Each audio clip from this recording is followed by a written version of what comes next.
tranquilamente en 3.409. Y el día de hoy tenemos como invitado al señor Luis Galarrete, él es presidente de la Comisión de Economía del Congreso, y vamos a hablar con él sobre la ley de reforma del sistema privado de pensiones. ¿Qué tal? Buenos días, congresista. ¿Cómo está? ¿Cómo estás? Salió finalmente esta ley y no salió el dictamen de la Comisión de Economía. Finalmente, ¿cómo ustedes están viendo la ley? ¿Les calza? ¿Les cuadra la ley? ¿Ustedes pensaban que debería haber algunos cambios, algunas modificaciones? Lo primero, digamos, la parte general, no quiero detenerme mucho, porque además ya lo hemos señalado, hay lamentablemente una situación en la que no se ha dado el debate. Además, el debate se está dando posterior de la votación de la Comisión Permanente, se está dando con mayor detalle.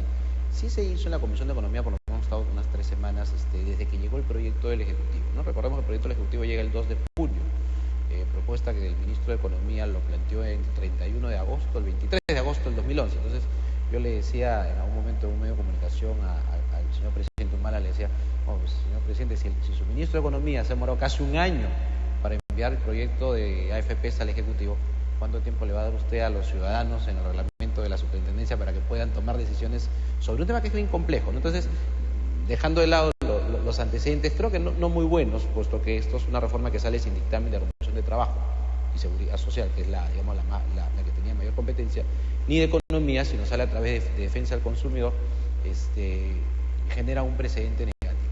Dicho esto, hay varios aspectos que felizmente se detectaron a tiempo. Por ejemplo, y eso es otro tema que yo no sé si el presidente Humala sabía, que en el proyecto de ley iban a obligar a independientes y a gente de la pequeña y microempresa a afiliarse de todas maneras sin ninguna restricción a la ONP o a la AFP.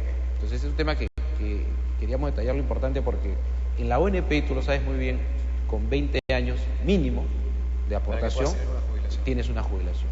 Entonces, el proyecto de ley lo que te decía era, si tú tienes 60, 55, 50 años, 48, estabas obligado a la ONP o a la AFP. Y si vas a la ONP, definitivamente con menos de 20 años para jubilar, o sea, una persona de 46 años no iba a tener pensión. Eso lo detectamos, creo que fue un error, pero por eso digo, el Ministerio de Economía, con todos sus asesores, con este tipo de errores, era necesario mirarlo con calma. Es verdad que en la AFP sí vas a tener una pensión, pero la crítica era que el plazo para jubilarse era muy pequeño, por lo cual su fondo era muy pequeño y la pensión iba a ser muy pequeña. Si bien es cierto, por lo menos tendría algo, tampoco es la solución que nosotros consideramos que debe darse. La idea de la gran reforma esperada, Luis, y creo que lo conversamos con tus televidentes acá, era hablar del pilar social, era hablar qué hacemos con la ONP. Esto era un segundo paso, pero digamos, aquí debería haber ingresado algo de ese segundo paso para orientarnos a eso. Limpiar un poco el sistema.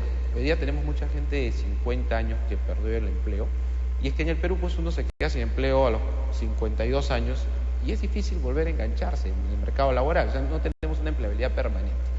Esos datos sirven para armar esta reforma. Por eso nosotros no aceptábamos la idea de una persona de 50 años independiente obligada, ¿no? Se ha llegado a 40 años. Entonces, en el debate pusieron 40 años como edad máxima, de ahí para atrás. Yo hubiera insistido un poco más abajo incluso, pero bueno, esa es la primera idea. Hay quienes plantean que los independientes no deberían ir.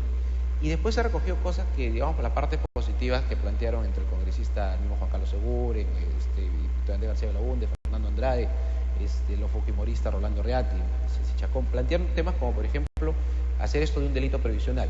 El empleador que se queda con el aporte del trabajador es una apropiación ilícita, pero le hemos dado un carácter distinto, o sea, de eso una especie de agravante como un delito previsional. Ahora, pero el tema de la reforma, básicamente los pilares que debería tener una reforma es, uno, aumentar la cobertura. A todo el mundo obviamente le interesa que haya más gente que llegue a la edad de jubilación y que efectivamente tenga fondo de jubilación para que el Estado, digamos, no a través de tributos tenga que estar, cubriendo ese costo y repartirlo entre la sociedad. Y el segundo tema tiene que ver con un tema de la rentabilidad. Obviamente a todo el mundo le interesa que ese fondo cada vez sea más grande y que cuando uno se jubile, digamos, la rentabilidad obtenida durante todo ese tiempo no sea pues un fondo de 100, sino un fondo de 150, 200, para que tenga más dinero, digamos, para vivir decentemente cuando se jubile. Otro tema importante de la reforma, en teoría debería haber sido, es el tema de la estructura de costos y las comisiones que le cobran, porque obviamente eso afecta también la rentabilidad que obtiene, disminuye la rentabilidad. Digamos, viendo estos 3 pilares, ¿cuáles son las reformas que se han creado dentro de la ley, que tiene la ley, digamos, que son importantes y que podría impactar primero positivamente a la persona que nos está viendo? Bueno, positivamente en el caso de las pequeñas y microempresas donde se amplía el mercado y donde ya poniendo una edad, digamos, que sea prudente, el Estado incluso de alguna manera subsidia su ingreso al sistema previsional, ¿no? El Estado tiene una especie le llaman de aporte solidario. Que es el Fondo de Pensiones Sociales. Fondo de Pensiones Sociales, ¿no? Esa es una parte, digamos, positiva, marcando la edad que se ha planteado, incluso, como digo, yo me iría un poco más abajo. En el tema de la disminución de costos, por el tema de la rentabilidad, que es el más complicado, que lo vamos a tratar seguro más tiempo, se plantea el esquema de la licitación. La licitación, que es este esquema por lo cual se presentan las AFPs que existen o una nueva, y la que plantea la comisión más baja es la que gana el afiliar por los próximos, en el Perú se ha planteado 2 años, se lleva a todos los afiliados. Esto ha funcionado de alguna manera en Chile. Ha funcionado relativamente, Luis, porque lo que tampoco ha dicho el ministro de Economía, Miguel Castilla, es que en Chile la que gana baja la comisión de 2 puntos y pico a 1.78, 1.7 por ahí. Se lo lleva los próximos 3 años a los afiliados. De ahí vuelve a haber una segunda licitación y la misma vuelve a ganar porque baja a 0.7. Me refiero por si acaso a comisión por flujo, es decir, cuando yo doy mi aporte para mi cuenta, para mi fondo, ahí pago la comisión. Acá en el Perú es 1.91, 1.8, 1.5, dependiendo, ¿no? Que es para el fondo es 20%, que es lo que decimos 18, que lo queremos sincerar en la información que se da al trabajador, no 1 punto algo, sino lo que es frente al fondo, que es casi hace 20%, 18%. Entonces, 0.7% de la remuneración en Chile vuelve a ganar esta misma AFP en la segunda licitación y se lleva por los próximos 3 años. Ahí hay varios errores. El primero es que esta AFP que ha ganado tiene el 3% de mercado, si no es menos. O sea, no es que baja la comisión para el mercado chileno de las AFP, baja para los futuros afiliados. La que tiene el 23% del mercado en Chile mantiene una comisión de 1.50 y tantos. La que tiene el otro 20 y tantos por ciento de los afiliados en Chile mantiene una comisión de 1 punto y pico. Pero entonces, ese es un problema estructural, porque como comentábamos antes de la entrevista, ahora tenemos una cantidad bastante grande de fondos manejados por las AFPs.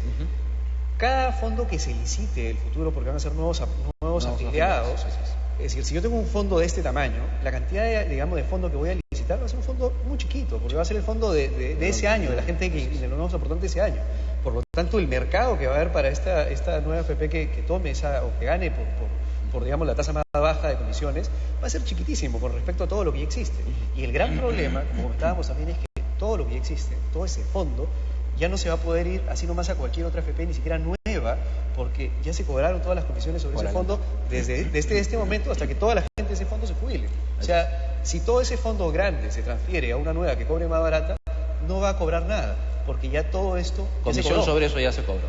Que era lo que pareciera que las AFP acá estaban un poco de acuerdo en que cuando hay transferencias entre AFPs de afiliados, saben que debería venir con su fondo y con la comisión que le corresponde a ese fondo, pero eso como ya ha sido consumido, viene más que con su fondo y entre ellos no se han hecho problemas. Sin embargo, nosotros en el proyecto de la Comisión de Economía, que nunca se llegó a aprobar porque los congresistas de gobierno no dieron quórum, planteamos aplicar la NIC 18. La NIC 18 es la norma de contabilidad internacional que dice lo que tú planteas, ¿no? Es decir, si yo pago 20 soles por comisión para que este fondo me lo administre de por vida, lo que hago es provisionar lo que corresponde para los siguientes años. Pero regreso al esquema chileno. El esquema chileno, porque para ir para saldos, que a mí me parece bien, porque las AFP critican el tema de la licitación, incluso hablan de un tema constitucional, en fin, yo ahí no tengo mayor reparo, me parece que sí es una buena salida. Lo que trato de decir es, tampoco es la panacea, ¿no? Tampoco es que con eso se solucionó. Por eso nosotros, ¿qué planteábamos? Lo que planteábamos era hacer un default legal cada 4 meses. Cada 4 meses la SBS sacaba un indicador y decía, la más barata del mercado, la que cobra menos comisión es X. Entonces, los próximos 4 meses todos se afilian a esa. Y salen si es que la rentabilidad neta es menor del mercado. ¿Por qué? Porque hoy día los chilenos que están en la AFP más barata es la menos rentable y no pueden salir, porque están enganchados por 3 años. Eso es verdad, el Ejecutivo lo planteó también en la licitación de los 2 años. Nosotros lo estamos planteando en la de 4 meses. ¿Por qué era importante esto? Porque es diferente esperar que se arme toda la licitación y después de 2 años ver si funcionó para una segunda licitación y ver si quieren competir, a que cada 4 meses empieces a competir y ahí vas a ver una competencia de lo que hoy día no existe de las AFP para que sea la más barata y porque va a haber movilidad de los afiliados, ¿no? Entonces, eso va por el lado afiliado. Y un tema para pasar a las comisiones es que En Chile se cobraba comisiones por saldo y en el año 87 se van de comisiones por saldo a comisiones por flujo porque los estudios que hacen es que la comisión por saldo no le favorecía a los afiliados chilenos. Entonces la pregunta es, si copio el modelo chileno desde la creación de las AFP, el modelo chileno de la licitación, yo le hubiera puesto esto que nosotros planteamos, que era cada 4 meses se hacía competir más rápido y no esperar 2 años y pico. ¿Por qué no copio o por qué hago lo contrario que Chile ha hecho y que solamente está en Bolivia y en México, que es la comisión por saldo? Porque no necesariamente hacer lo que hacen otros países es lo más eficiente. Por eso es que probablemente un país haya tomado una decisión y después le haya cambiado. Pero lo importante es saber si efectivamente, digamos, la comisión, por ejemplo, por saldo es lo mejor para el afiliado intrínsecamente, independientemente de si un país lo hace o no. Y como hablábamos también antes de la entrevista, el tema del cobro de la comisión por saldo tiene grandes ventajas y básicamente a nivel internacional los fondos, no de privados de pensiones, sino generalmente los fondos de dinero se cobran por saldo. O sea, cualquier persona que quiera meter su plata para que su plata se invierta en oro, en petróleo, en lo que sea a nivel mundial, los fondos a nivel mundial generalmente se cobran por saldo. Es la forma de cobrar, porque es la más eficiente y la que le interesa finalmente. El gran problema es cómo la gente ahora que tiene que entender que tiene que pasar de una comisión de 1.9, 2% sobre su sueldo, sobre su remuneración, bajo este nuevo esquema, ¿qué es lo que va a pasar? ¿La gente va a tener una comisión realmente más baja, más alta? ¿Qué es lo que va a suceder? Bueno, al comienzo puedes sentir, porque claro, todo el tema del día a día, tú puedes sentir que ahora no pagas la comisión que pagabas antes. Es decir, si tú pagas 20% sobre tu aporte y hoy día ya no vas a pagar, me refiero hoy día porque va a haber una transición que también es un poco complicada, no sé, durante 10 años vas a estar entre un aporte fijo y un aporte por saldo. Pero lo que puede sentir uno nuevo, digamos ya que supongamos que el esquema esté en saldo, va a sentir que al comienzo no paga mucho, pero conforme va creciendo el saldo va a pagar más. Yo no termino, la verdad, de estar convencido de si la aplicación por saldo es la que alinea. Entiendo que en los fondos sí, pero los fondos solamente invierten, que es igual que las AFORES de México. Las AFORES de México no hacen fuerza de ventas, no hacen cobranza, ellos solamente invierten, son como unas apps, ¿no? Una sociedad de agente de bolsa, que no es el tema de las AFPs. Entonces, incluso nosotros planteamos el caso del incremento del saldo, ese es otro esquema.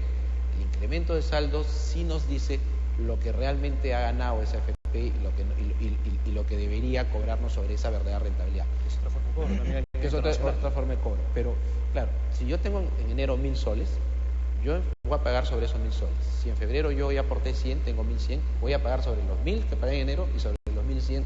Es decir, cada vez pago más. Yo sé que haciendo corridas, que creo que tú has hecho algunas corridas, nosotros también hemos planteado unas corridas, podría una tasa equivalente demostrar que podrían empatar, si quieres, o la tasa que corresponde entre saldo y comisión. Pero esa tasa equivalente, como bien lo hemos conversado, no va a ser para una sola persona, no va a ser para todo el sistema. Sino es persona por persona. Va a ser muy complicado. Yo creo que me quedaría con la idea para terminar, la del Banco Central. No es muy transparente, no porque sea transparencia, no de corrupción, dejando claro, transparencia en el sentido de entender los números y por qué esto es mejor que esto y la transición. En ese sentido, la transparencia, poco entendible. Por eso yo le decía, repito, al presidente Humala, si su ministro de Economía se ha demorado 1 año para elaborar con los asesores de las SBS y todo, ¿cuánto un ciudadano que no está metido, como tal vez estás tú y conoces muy bien el tema, va a poder tomar las decisiones? Porque va a haber una decisión de pasarse a saldo o quedarse por flujo, ojo, de los que ya están hoy día afiliados, ¿no? Claro, en todo caso, bueno, creo que es importante en todo caso si es que hay algo que rectificar, hay algo que mejorar, que el Congreso y las comisiones puedan ayudar un poco a esa mejora para que finalmente que todo el mundo salga beneficiado y entienda mejor también el tema de las matemáticas, que es lo más importante, ahí creo. Se nos acabó el tiempo, en todo caso, te comprometo para una próxima vez, por favor, para seguir. Venir antes, pero es un tema muy interesante, el tema de las AFPs. Muchas gracias, congresista Galarreta, por estar acá en Valor Agregado y conmigo será hasta el día de mañana con más en Valor Agregado. Muchas gracias.